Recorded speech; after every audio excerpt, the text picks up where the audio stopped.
लोगों को बताऊंगी कि ऑपरेटिंग सिस्टम होता क्या है और इसके कार्य क्या क्या होते हैं और इसके प्रकार क्या क्या होते हैं। तो बच्चों, आज हम देखेंगे कि ऑपरेटिंग सिस्टम होता क्या है और उसके प्रकार क्या क्या हैं, है ना। तो इसे हम शॉर्टकट में ओएस भी कहते हैं। देखो बच्चों, जो ऑपरेटिंग सिस्टम होता है वो क्या होता है, प्रोग्रामों का एक समूह होता है जो हमारे सिस्टम है ना, कंप्यूटर सिस्टम को जो भी कार्य होते हैं उसको नियंत्रित करता है और हार्डवेयर तथा यूज़र के बीच संबंध स्थापित करता है ना। ये क्या करता है, जैसे ही हम सिस्टम ऑन करते हैं तो वो जो सॉफ्टवेयर होते हैं उनको सेकेंडरी मेमोरी से लेकर प्राइमरी मेमोरी में डालने तक की भी ये क्रियाएं स्वयं करता है ना। और ये जो एप्लीकेशन सॉफ्टवेयर उसके लिए भी महत्वपूर्ण होते हैं और सारे जो हार्डवेयर सॉफ्टवेयर होते हैं ना, इससे संबंधित जो कंप्यूटर में विभिन्न एरर आते हैं, मतलब जो दोष आते हैं, उनको भी ये हमें बताता है। और जो ये कंप्यूटर सॉफ्टवेयर तथा डाटा को है ना, ये सुरक्षित भी रखते हैं एवं क्या करते हैं, हार्डवेयर और उपयोगकर्ता के बीच क्या करते हैं, संबंध स्थापित करते हैं। और जो मेमोरी फाइल जो मैनेजमेंट होता है ना, स्टोरेज डिस्क, ये सारे बीचों में डाटा का भी ये आदान प्रदान करते हैं। इसे हम मतलब कंप्यूटर का दिल भी कह सकते हैं।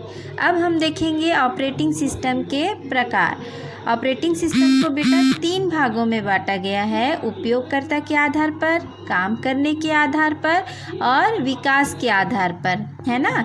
तो सबसे पहले हम इसमें देखेंगे उपयोगकर्ता के आधार पर, मतलब जो यूज़ करते हैं।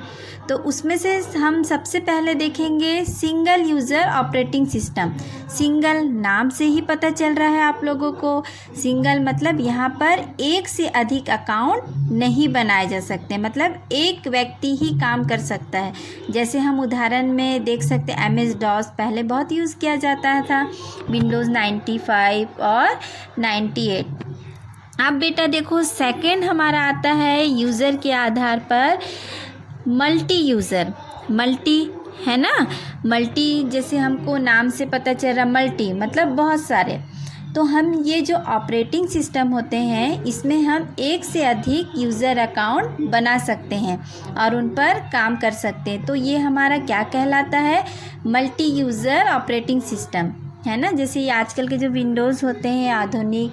अब हम नेक्स्ट देखते हैं कैरेक्टर यूज़र इंटरफेस, है ना। इसे हम कमांड लाइन इंटरफेस के नाम से भी जानते हैं और इसमें क्या करते हैं, कमांड दी जाती है और इस प्रकार के मतलब बोल सकते हैं, अच्छा उदाहरण MS-DOS कहलाता है। देखो बच्चों, जो CUI होते हैं, है ना, तो सॉफ्टवेयर का प्रयोग किया जाता है तो उसके लिए कमांड और सिंटेक्स याद रखना ज़रूरी होता है ना।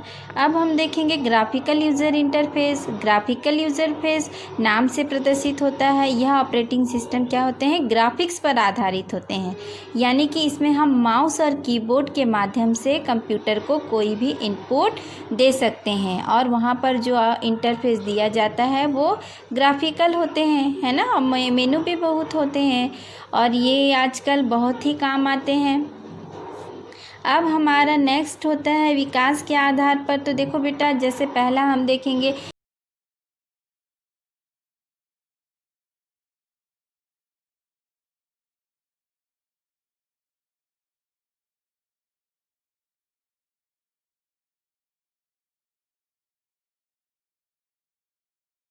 पहला हम देखेंगे बैच प्रोसेसिंग ऑपरेटिंग सिस्टम, है ना बच्चों, जिसका प्रयोग क्या किया जाता है, बिल प्रिंट करने में, पेरोल बनाने में, सांख्यिकी विश्लेषण करने में। सेकंड हमारा आता है मल्टी प्रोग्रामिंग ऑपरेटिंग सिस्टम। इस प्रकार के ऑपरेटिंग सिस्टम में एक साथ कई कार्य को संपादित किया जा सकता है ना। और इसमें क्या होता है, जैसे यदि कोई कार्य कर रहे हैं तो प्रिंटर की आवश्यकता नहीं होती है, बल्कि एक ही समय में एक ही निर्देश को संपादित कर सकते हैं या अधिक भी कर सकते हैं। सेकंड हमारा आता है टाइम शेयरिंग। टाइम शेयरिंग क्या होता है बेटा, देखो इसमें एक साथ कई उपयोगकर्ता यूज़र होते हैं, क्या किया जाता है, जो संसाधनों को है ना साझा करने के लिए बहुत सा समय दिया जा सकता है। मतलब इसे हम ये टाइम के स्लाइस को क्या कहते हैं, क्वांटम भी कह सकते हैं। और इसमें जो इनपुट और आउटपुट प्राप्त करने के बीच के जो समय होता है उसे हम टर्न अराउंड समय भी कह सकते हैं। मतलब उपयोगकर्ता को प्रोग्राम के क्रियान्वयन में बार बार समय दिया जाता है। अब हम नेक्स्ट देखते हैं रियल टाइम सिस्टम, है ना।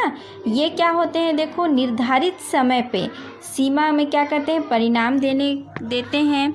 जैसे कि हम इसका उपयोग अधिकतर देखते हैं सैटेलाइट, है ना, हवाई जहाज़ के नियंत्रण, परमाणु भट्टियों आदि, रेलवे चिकित्सा आदि में प्रयोग किया जाता है। हम देखेंगे मल्टी प्रोसेसर ऑपरेटिंग सिस्टम, है ना। इसमें क्या होता है बेटा, देखो एक साथ दो या दो से अधिक प्रोसेसर को आपस में जोड़कर उनका हम उपयोग कर सकते हैं और इससे क्या होता है, गति में भी वृद्धि होती है।